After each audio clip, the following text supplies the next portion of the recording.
Welcome back.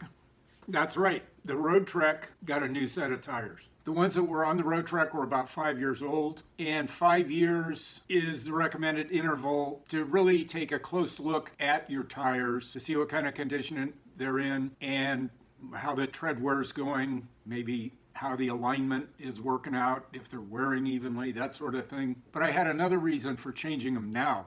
And that is, I was getting sort of a flapping sound from the tire on the left rear. It almost sounded like I had some kind of glue or stickum on the tire, and as the tire would come around, it would stick to the ground, almost, something like that. A foreign sound, it's out of the ordinary, and I wanted to make sure I addressed it properly, because I don't want to corner into a turn, have that left rear side squat down, and then boom, blow a tire. So I inspected the tire, I felt all the way around it. It wasn't until I did that that I discovered a bulge on the tread. That could very well be the sound I was hearing. Now, back when I put those tires on originally, many thousands of miles ago, I did something that I've seen quite a few people do. You know, maybe you've thought about this or done this yourself.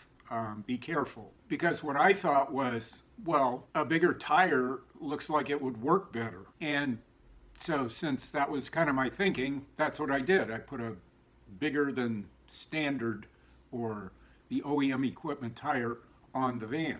And what appears to me to have happened was by putting that tire that's wider and a little bit taller on the wheel, it enabled that tire to flex across its bands that run over the tire, the radial plies, and that tire was doing things in a lateral way that it wasn't supposed to be doing. I know better. I kind of outsmarted myself, I guess. You know, I'm responsible for putting the tires on my car, but I look around and I see other people doing it, and I kind of get lulled into this way of thinking about things that, well, if other people are doing it, it must be okay. Sometimes observing other people and doing what they do doesn't work out too well for me. What works out better is to think for myself and rely on things that make good sense to me. The van always felt kind of sluggish running on those tires. The handling was a little wishy-washy, and the acceleration or pickup was lower than it had been with the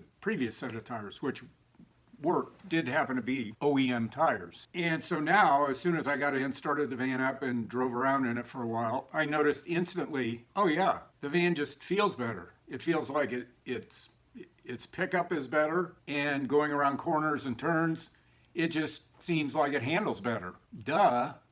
I drive in the mountains. I live in the mountains. I drive in the mountains over a lot of winding roads. Everywhere I go, there's a winding road to get there. So it's important that I have tires that handle those conditions well. Now with the OEM tires, the van goes right where I point it. I kind of look at myself and say, I wear about a size 9 or maybe a 9.5, maybe even a 10 in some cases.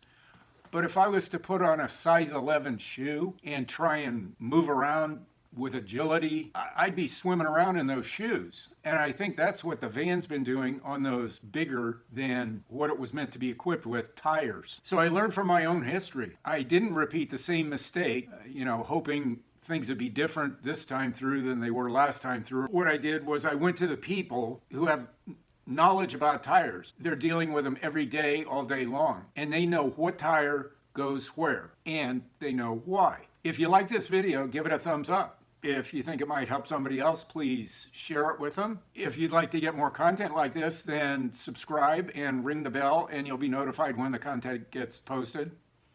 And as always, comment as you see fit. Till the next video, see you later.